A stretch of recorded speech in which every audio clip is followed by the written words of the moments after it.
Market साथी YouTube channel में आपका स्वागत है। फाइनल शेयर मार्केट के ऊपर जो सीरीज चल रहा था, आज उसका पार्ट नंबर 3 है। इसका पहला पार्ट में हम मनी मार्केट के बारे में जाने थे और कैपिटल मार्केट का 2 पार्ट है, एक प्राइमरी मार्केट एक सेकेंडरी मार्केट, यहाँ तक देखे थे। अब इस वीडियो में हम कैपिटल मार्केट को डिटेल्स में देखेंगे। जैसे कि हम इसका पहला वाला वीडियो में देखे थे, जब किसी को शॉर्ट टर्म के लिए मनी का ज़रूरत होता है और किसी को शॉर्ट टर्म के लिए इन्वेस्ट करने का ज़रूरत होता है तो वो मनी मार्केट में जाता है। ऐसे ही जब किसी कंपनी को लॉन्ग टर्म के लिए पैसे का ज़रूरत होता है तब वो कंपनी कैपिटल मार्केट के थ्रू सिक्योरिटी इशू करके पैसा उठा सकता है। ये सिक्योरिटी शेयर, बॉन्ड, डिबेंचर हो सकता है। कंपनी अपने रिक्वायरमेंट के हिसाब से सिक्योरिटी चूज करके इशू कर सकता है। तो हम किसी और वीडियो में ये सब सिक्योरिटीज जैसे कि शेयर, बॉन्ड, डिबेंचर, इसके बारे में डिटेल्स में देखेंगे। फिलहाल आप इस वीडियो में इतना जान के रखिए कि जैसे मनी मार्केट में अलग अलग सिक्योरिटी को इशू करके इन्वेस्टर से फंड उठाया जाता है, वैसे ही कैपिटल मार्केट में भी ये सब अलग अलग सिक्योरिटी को इशू करके फंड उठाया जाता है। तो अभी हम एक फ्लो चार्ट के मदद से समझने की कोशिश करेंगे कि कैसे पूरा कैपिटल मार्केट का स्ट्रक्चर काम करता है। जैसे हमने देखा, कैपिटल मार्केट का 2 पार्ट है, प्राइमरी मार्केट और सेकेंडरी मार्केट। तो जब भी कोई कंपनी का लॉन्ग टर्म के लिए पैसे का रिक्वायरमेंट होता है और वो कैपिटल मार्केट से पहली बार पैसे उठाना आता है, तब कंपनी अपना सिक्योरिटी प्राइमरी मार्केट में लाता है सेल करने के लिए। दूसरी तरफ इन्वेस्टर जिन्होंने अपना पैसा इन्वेस्ट करना चाहता है, उन्होंने पैसा प्राइमरी मार्केट में लाएगा और मार्केट से सिक्योरिटी को बाय कर लेगा। इसी तरह कंपनी को फंड मिल जाएगा और इन्वेस्टर को सिक्योरिटीज मिल जाएगा। और ये जो इन्वेस्टर है, ये 2 टाइप का होता है। एक रिटेल, यानी रिटेल का मतलब है आप और हम जैसा अगर इन्वेस्ट करना चाहता हूँ तो वो रिटेल कैटेगरी में आता है। और दूसरा इंस्टीट्यूशनल इन्वेस्टर, इस कैटेगरी में आता है companies, banks, government, mutual fund, pension trust etcetera. तो आप यहाँ पे देख सकते हो कि कोई कंपनी भी अदर कंपनी का सिक्योरिटी बाय कर सकते हैं कैपिटल मार्केट के थ्रू। फिर ये जो सिक्योरिटी इन्वेस्टर को मिला है, ये डिबेंचर या बॉन्ड है, तो इन्वेस्टर को समय समय पर इंटरेस्ट मिलता रहता है इसके ऊपर, जो भी इंटरेस्ट रखा हुआ था बाय करने का टाइम। और मैच्योरिटी पीरियड आने पर इसका प्रिंसिपल अमाउंट भी मिल जाता है। लेकिन इसका मैच्योरिटी पीरियड भी लॉन्ग टर्म होता है, जैसे कि 5 साल, 10 साल, 20 साल, 40 साल या इससे भी ज़्यादा। और ऐसा भी बॉन्ड या डिबेंचर होता है जिसका मैच्योरिटी पीरियड होता ही नहीं, यानी कंपनी फॉरएवर इन्वेस्टर को इंटरेस्ट देता रहता है।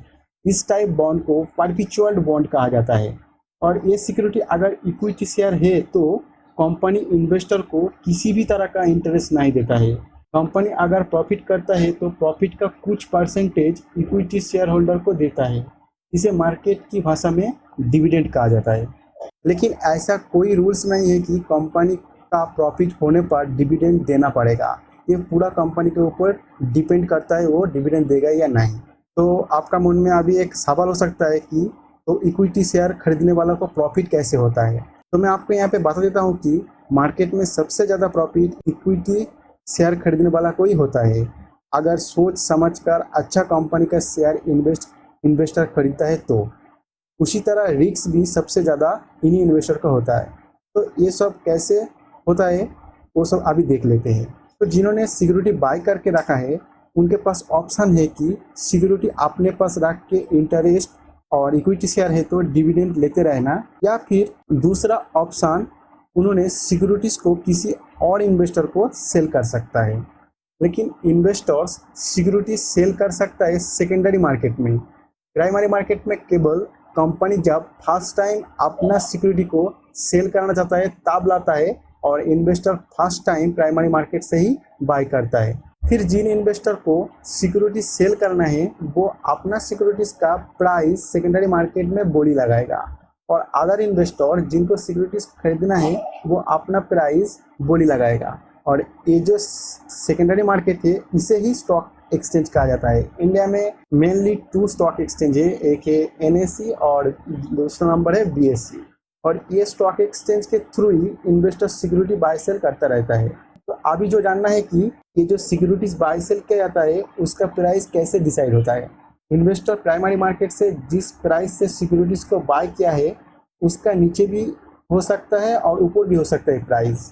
इन्वेस्टर सेकेंडरी मार्केट में अपना प्राइस बोली लगाता है कंपनी को देखते हुए, मतलब जिन कंपनी का सिक्योरिटी उस कंपनी को देखता है, उस कंपनी का फ्यूचर ग्रोथ क्या है, कंपनी का फाइनेंशियल रिजल्ट क्या आ रहा है, कंपनी का रेवेन्यू प्रॉफिट डिक्रीज हो रहा है या इंक्रीज हो रहा है, और ये जो सिक्योरिटीज है इसका मार्केट में क्या डिमांड है, और भी बहुत सारा फैक्टर है जो इन्वेस्टर देखता है और अपना प्राइस रख देता है अदर इन्वेस्टर के सामने सेकेंडरी मार्केट के थ्रू। ऐसे ही अदर इन्वेस्टर भी अपने एनालिसिस करके मार्केट में बोली लगाता है सिक्योरिटी को बाय करने के लिए।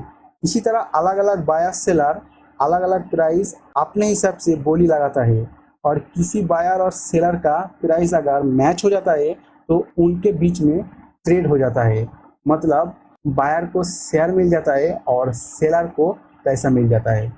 इस तरह इन्वेस्टर सेकेंडरी मार्केट में आपस में अपने ही बीच में शेयर बाय सेल करता रहता है।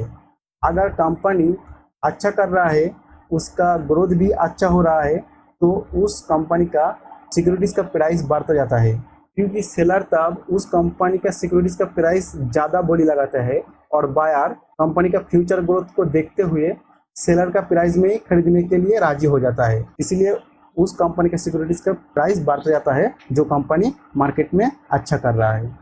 और अगर कंपनी का परफॉर्मेंस खराब हो रहा है तब उसका सिक्योरिटीज़ का प्राइस भी नीचे जाता रहता है, क्योंकि बायर तब कम प्राइस बोली लगाता है और सेलर उसी प्राइस में बेचने के लिए राजी हो जाता है। इसी तरह उसका प्राइस भी नीचे जाता रहता है। अगर ये सिक्योरिटीज़ बॉन्ड या फिर डिबेंचर है तो कंपनी मैच्योरिटी पीरियड हो जाने में इन्वेस्टर का पैसा लौटा के सिक्योरिटीज वापस कर लेता है। लेकिन अगर ये शेयर है तो इसका कोई मैच्योरिटी पीरियड नहीं होता है। ये पूरा कंपनी के ऊपर डिपेंड करता है वो अपना शेयर वापस लेगा या नहीं। अगर नहीं लेता है तो उस कंपनी का शेयर ऐसे ही स्टॉक एक्सचेंज में इन्वेस्टर के बीच में बाय सेल होता रहता है। लेकिन कोई कंपनी अगर अपना शेयर वापस करना चाहे तो वो उस कंपनी को भी सेकेंडरी मार्केट से ही वापस करना होगा। तब कंपनी अपना प्राइमरी मार्केट का प्राइस से वापस नहीं कर सकता है। सेकेंडरी मार्केट में जो प्राइस चल रहा है उस प्राइस से ज़्यादातर कंपनी जो प्राइस चल रहा है उस प्राइस से थोड़ा ज़्यादा प्राइस ही इन्वेस्टर को पे करके अपना शेयर वापस करता है। और कंपनी जब अपना शेयर सेकेंडरी मार्केट में से बाय करता है तो उस प्रोसेस को शेयर बायबैक कहा जाता है। तो इस वीडियो को यहीं पे समाप्त करता है और अगले वीडियो में से हम धीरे धीरे शेयर मार्केट का टॉपिक की तरफ आगे बढ़ेंगे। शेयर मार्केट का टॉपिक को शुरू करने से पहले मैं फाइनेंशियल मार्केट को आपको समझाया ताकि आपका बेसिक कंसेप्ट क्लियर हो जाए और आप समझ पाए मार्केट किस तरह काम करता है। अगर आप ये सब वीडियोस यानी ये जो फाइनेंशियल मार्केट का मैं 3 वीडियो बनाया हूँ ये सब देखे हो तो आपका आगे का टॉपिक आसानी से समझ में आएगा।